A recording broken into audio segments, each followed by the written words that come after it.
Salut à tous, j'espère que vous allez bien, c'est Romain et on se retrouve ce soir pour débriefer ce match nul et vierge entre Clermont et le PSG, 0-0, une véritable épreuve du sommeil pour nous supporters, on a dû lutter pour ne pas s'endormir et au final le seul point positif aujourd'hui, c'est le théorème selon lequel quand le PSG paume le match du week-end, il réussit celui de la semaine en Ligue des Champions. On espère qu'il s'appliquera à Newcastle mercredi ce théorème parce que pour le match du week-end, évidemment qu'on l'a paumé et on peut s'en prendre qu'à nous-mêmes. Je veux bien citer les circonstances atténuantes que sont l'arbitrage très mauvais, pas forcément en faveur d'une des deux équipes, mais juste dans la globalité du match, le tenir, il n'a pas su faire.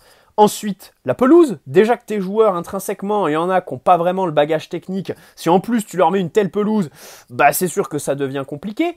Le 11, avec beaucoup d'absents, Lucas Hernandez, Ugarte, Warren Zaïre, mais surtout les joueurs par qui ils sont remplacés, on pense au triangle des Bermudes, Fabian Ruiz, Danilo, Skriniar, qui évidemment en matière de contre-pressing à la perte ne sont pas jouissifs, mais malgré tout ça, tu as trop d'approximations techniques, tu as des joueurs qui entre eux ne se connectent pas, et surtout devant le but, un manque d'efficacité qui est criant. Alors certains me diront, ça arrive, des matchs sans, ok, mais là le problème, c'est que Dembélé, on sait très bien que ces frappes, elles manquent de vitamine. En fait, le seul, ce soir, pour qui il y a une espèce de marge de progression par rapport à son jeu, c'est Mbappé. S'il retrouve un petit peu son côté létal qu'il avait sous Pochettino, mais sinon, Dembélé, je ne vois pas en quoi il a sous-performé ce soir. Sa finition est évidemment très très moyenne tout le temps. Et ce que je veux dire par là aussi, c'est Gonzalo Ramos, qui a probablement la meilleure occasion du match. Très bel arrêt du gardien,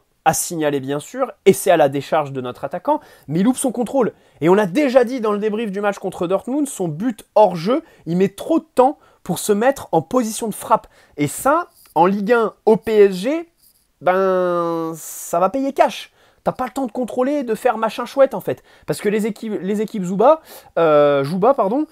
donc forcément tu recevras le ballon plus proche du but avec un laps de temps beaucoup plus court pour marquer. Et puis Kolo Muani, ben, en fait, bon, on reviendra sur les prestations individuelles, mais c'est vrai que ce soir je prends le match plus dans le sens...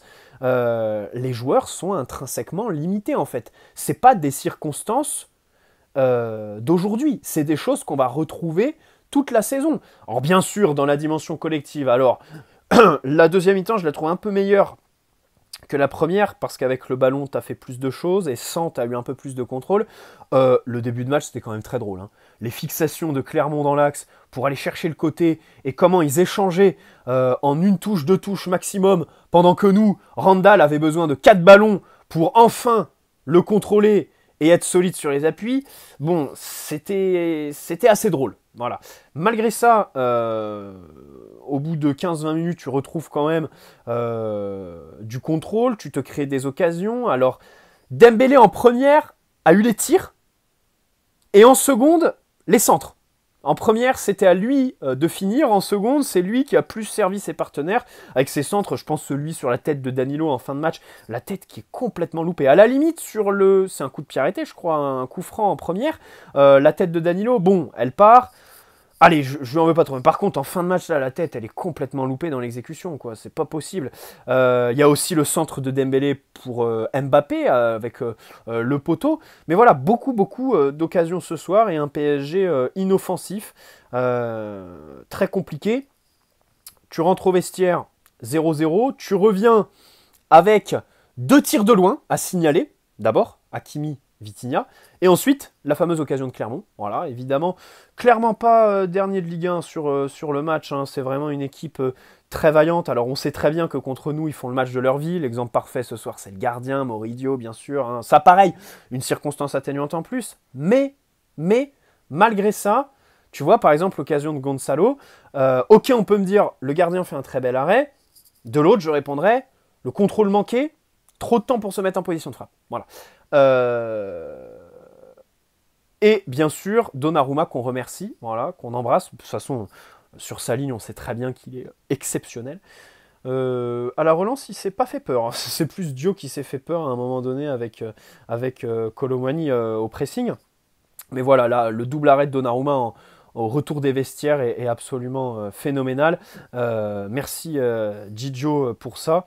Et puis derrière, bah voilà, tu pousses. En fin de match, bon, le problème c'est que quand tu vois Mbappé se vautrer dans la surface pour essayer d'obtenir un penalty et prendre un jaune pour simulation, ça fait de la peine en fait. Tu ressens rien d'autre que de la peine en fait. Voilà, parce que ce soir son match est très compliqué, mais bah, en fait le problème c'est qu'on ne sait pas comment le juger Mbappé.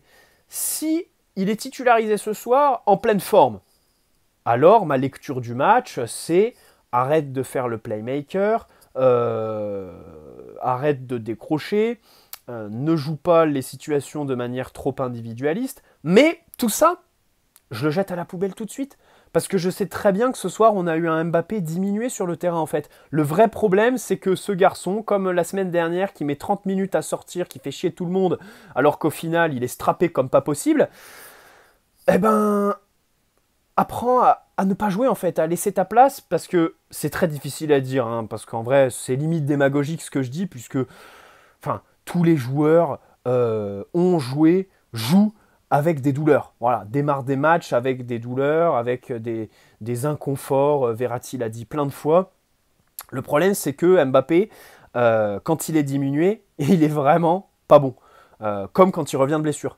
C'est pas le joueur qui va performer tout de suite. Voilà, c'est quelqu'un qui a besoin de temps. Et là, ce soir, j'axe sur la théorie, qui d'ailleurs n'en est pas une, puisque le club a communiqué cette semaine comme quoi c'est une entorse, si je dis pas de bêtises, qu'il avait à la cheville. Et au final, il est titulaire. Bon, t'avais vraiment pas besoin de le titulariser. T'avais vraiment pas besoin. Et même sur la compo initiale, je vois que tu fais tourner Gonzalo Ramos sur le banc qui sort d'un doublé. Je me dis, bah... non, en fait. Gonzalo... alors, avant le match, Gonzalo, je voulais le mettre à la place de Dembélé pour mettre Colomani à droite et l'axe au Portugais. Parce que c'est comme ça qu'on avait terminé le match contre Marseille. Et Dembélé a besoin de souffler au même titre que Lucas Hernandez ou Garté et tout ça, puisqu'il a joué autant qu'eux. Au final, après match, peut-être que j'aurais titularisé Dembélé, qui ce soir est notre meilleur offensif malgré tout, et du coup laisser Mbappé carrément chez lui, et Gonzalo Ramos sur le terrain. Parce qu'en plus, Ramos et Colomani s'entendent bien. Mais bon, ça voilà, c'est ce qu'on pourrait peut-être reprocher à Luis Enrique, surtout que sur une physionomie comme ça, de match, t'as vraiment besoin d'un numéro 9 pivot que n'est pas Colomani. Ses premiers ballons, il les a plutôt bien réussis. Il réussissait à être trouvé entre les lignes, notamment Danilo Pereira, qui l'a trouvé 2 ou 3 fois dans les 10 premières minutes. Mais derrière, ça s'est complètement perdu, quoi. Tu repartais sur les circuits extérieurs, et puis Colomani repartait dans ses délires. Enfin, le problème, c'est que il a 24 ans. Donc on peut pas dire il va progresser comme si on parlait d'un mec de 20-21 ans. Même si bien sûr il a percé aussi sur le tard. Hein. Mais ce que je veux dire, les déplacements, la connexion avec les partenaires, le timing des courses, pas de problème. Il peut progresser, il a tous les entraînements pour le faire. Par contre, techniquement, quand il reçoit le ballon et qu'il a besoin de 3 touches pour le maîtriser, ben c'est quand même compliqué. Et l'exemple qui confirme la règle, c'est l'occasion de Ramos, voilà, où il se met à jouer en une touche de manière très juste et échanger avec Mbappé. Au final, ça fait action de grande classe. Le problème, c'est que c'est une fois dans le match. Ça va faire juste, quoi. Ça va faire juste. Moi, vraiment, j'ai quand même un peu peur des capacités techniques de Randall, même si, pour tout vous dire, quand j'ai vu qu'il était titulaire tout seul, numéro 9, face à Clermont, samedi 17h, j'attendais rien de son match. Franchement, j'attendais rien parce qu'on le savait quand on l'a recruté. C'est le genre de mec contre les blocs bas, il va peiner et c'est pour ça que j'aurais voulu voir Gonzalo Ramos. Alors Dembélé, c'est compliqué encore une fois parce que la vérité les gars, c'est que ces frappes, je comprends ceux qui diront il n'y a rien à lui reprocher, mais quand même. Notamment celle sur la passe d'Mbappé sur un compte dévastateur avec la récupération de Barcola. Ça manque de puissance. Voilà, ça manque de puissance. Il faut absolument qu'il travaille tout ça. Atelier finition comme à l'époque Pochettino. Remettez les citrons, je sais pas, faites quelque chose. Mais à la finition, va vraiment falloir qu'il progresse. Je veux pas être comme les Barcelonais à avoir l'image de Dembélé contre Liverpool qui ressort à chaque fois que je cauchemarde, quoi. Voilà. Et j'ai très peur. J'ai très peur de ce scénario en Ligue des Champions. Mais malgré tout, dans le jeu, ça n'en reste pas moins notre offensif le plus remuant ce soir. Voilà, il a été en première mi-temps assez juste sur les quelques décalages, les tout premiers décalages que le PSG réussit à trouver au quart d'heure de jeu, c'est lui pour Hakimi. Alors bien sûr, leur relation, c'est celle qui est la plus développée. Hein. C'est pas Barcola Mbappé avec Barcola qui enchaînait sur sa deuxième titularisation. Mais, voilà, assez juste là-dessus. Quand il revient dans l'axe, dans le jeu, je trouve quand même qu'il provoque des déséquilibres. Je ne ferais pas partie des gens qui le tabassent et tout ça. Si Luis Enrique le titularise ce soir, alors qu'il fait tourner tous les autres qui ont le même temps de jeu que lui depuis le début de la saison, c'est pas un hasard. Luis Enrique sait que Dembélé fait vraiment de vrais... Après, voilà, la finition... Puis en seconde, les centres sont bons. En vrai, en seconde... en fait... c'est pour ça que ce soir, j'ai pas envie de lui tomber dessus. D'abord parce que c'est notre meilleur offensif, et j'ai pas envie de tous les dézinguer. Et ensuite parce qu'en seconde mi-temps, je trouve ses centres assez justes. Et ça change des 14 centres pour 3 réussis contre Dortmund la semaine dernière. Voilà. Donc, ce soir, j'épargnerai, disons, ce bon vieux Ousmane. Ce bon vieux Ousmane. Après, voilà, Ousmane reste Ousmane. Hein. Encore une fois, tout ce que je dis n'enlève en rien ses capacités de finition. Le fait que parfois il se déconnecte. Hein. Par exemple, en première mi-temps, il y a 10 minutes où il est très juste. Où il réussit à lancer Hakimi 2 fois, où il réussit des dribbles à être lancé. Et puis, il casse tout.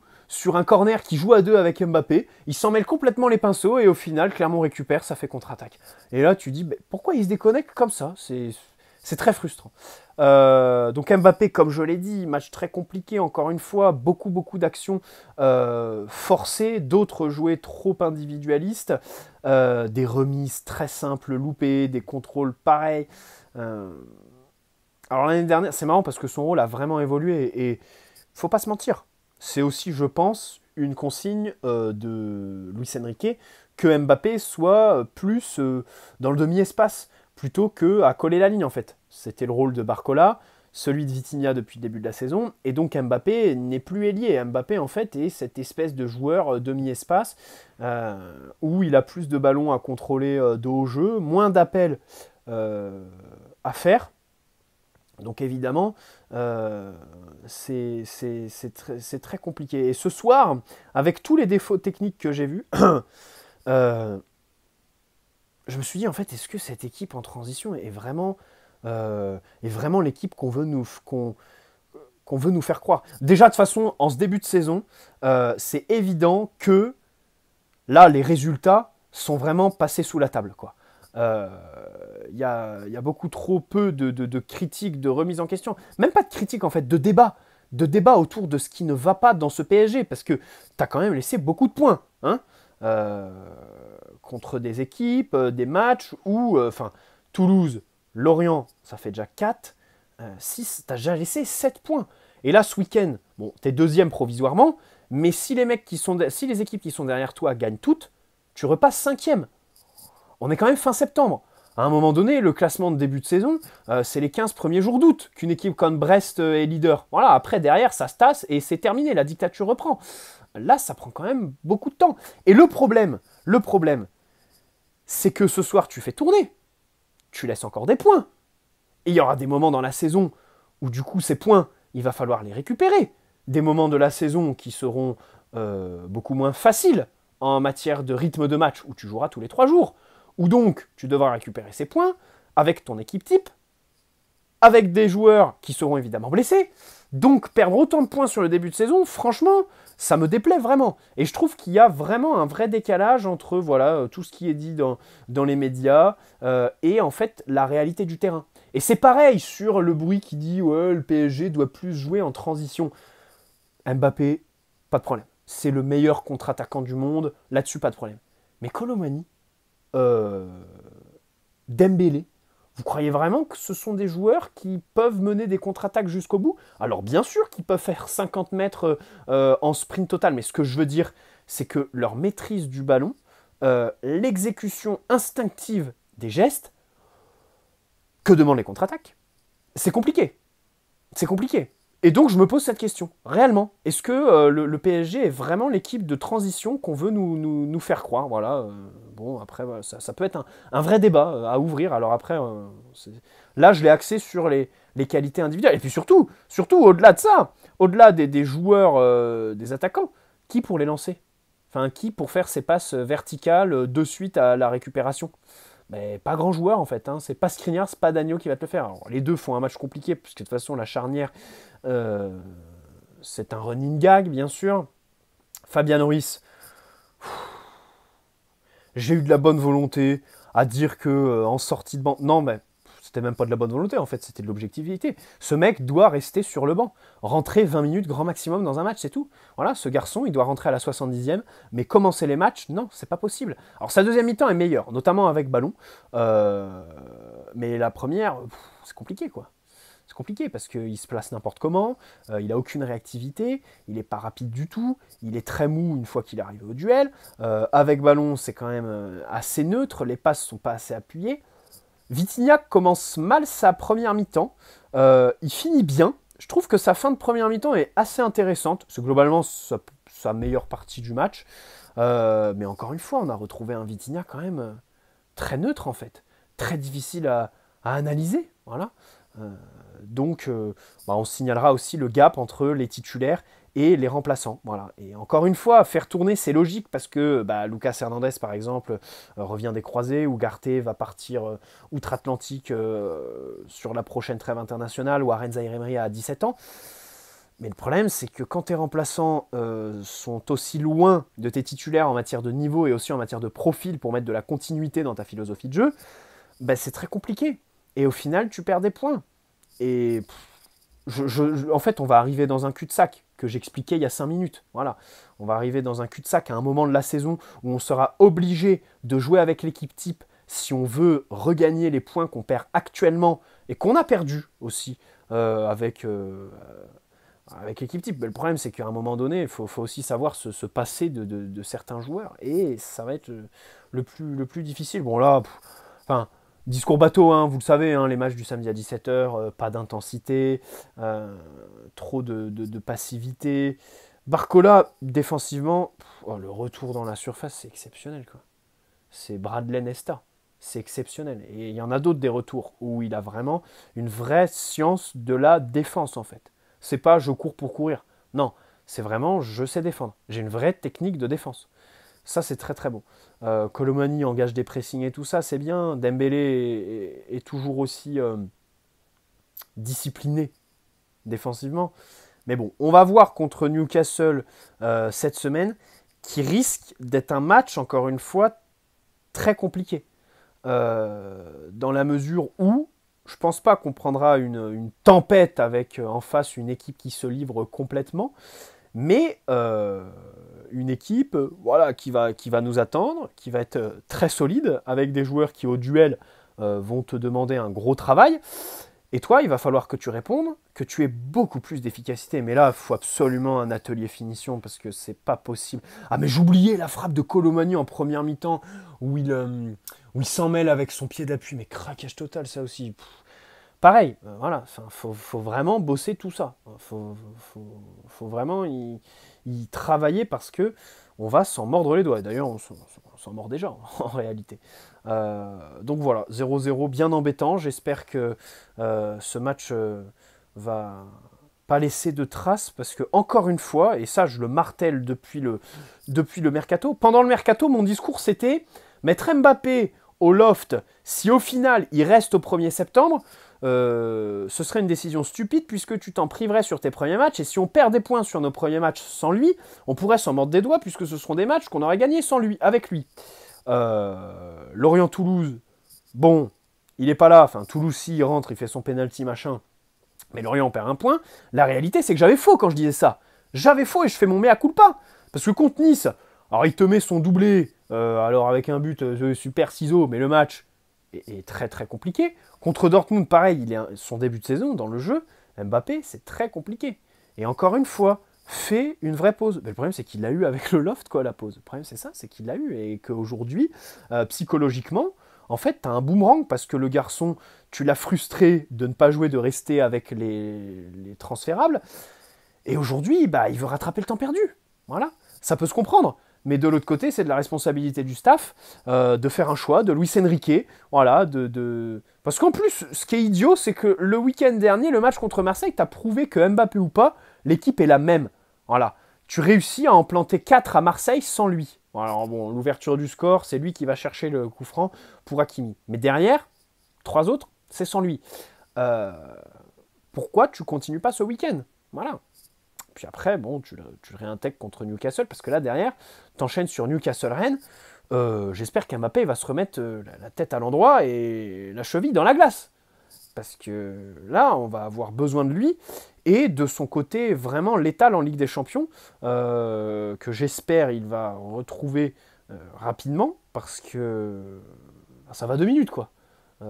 Colomani Dembélé, voilà. Et puis Gonzalo Ramos, comme je l'ai dit, j'aimerais vraiment que l'exécution technique soit beaucoup plus rapide. Mais ça, de toute façon, on l'avait déjà identifié sur ses premiers matchs dans le jeu.